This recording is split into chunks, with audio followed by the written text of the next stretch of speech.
지난해 코로나 발생으로 저밀도 사회에 대한 관심은 높아졌지만 수도권으로 인구가 집중되는 흐름은 오히려 더 심화된 것으로 나타났습니다. 비수도권으로 이동한 인구는 줄고 수도권 전입은 늘었는데요. 이동 사유로는 주택 문제를 꼽은 사람이 가장 많았습니다. 손현진 기자입니다. 통계청에 따르면 지난해 우리나라에서 거주지를 옮긴 사람은 총 773만여 명으로 5년 만에 가장 많았습니다. 이 중 다른 시도로 이동한 인구는 253만여 명으로 10명 중 3명꼴입니다.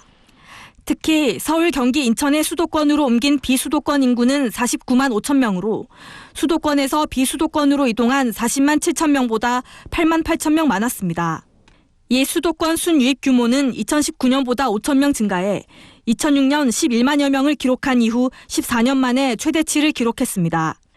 지난해 코로나19 발생으로 저밀도 사회에 대한 관심이 높아졌지만 한편으로는 수도권 집중화가 더 심해진 겁니다. 이는 공공기관의 지방 이전이 마무리되면서 인구 분산 효과가 줄어든 게 원인 중 하나라고 통계청은 설명했습니다.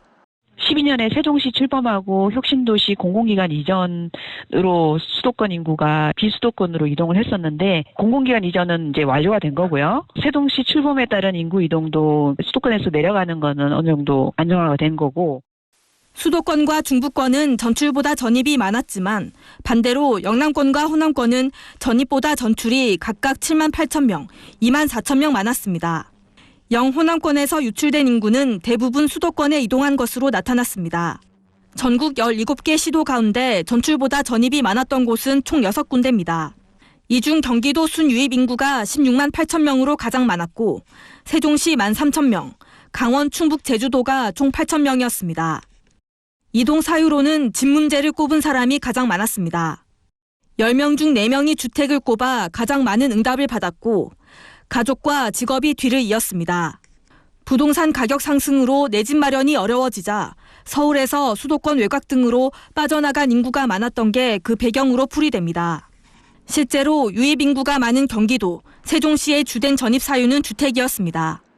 내 집 마련 또는 전월세 계약 종료 변경, 그다음 주택 규모 변경, 재개발, 재건축 등 그런 사례가 많았다는 거고 주택 매매는 전년 대비 59%, 전월세 거래는 12% 증가한 걸로.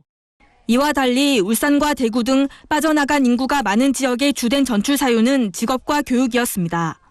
수도권 집중화로 지역 소멸 위기가 높아지는 상황에서 직장이나 교육처럼 삶을 지속할 수 있는 인프라를 보완하는 게 비수도권의 지상 과제가 될 것으로 보입니다. MBS 뉴스 손현진입니다.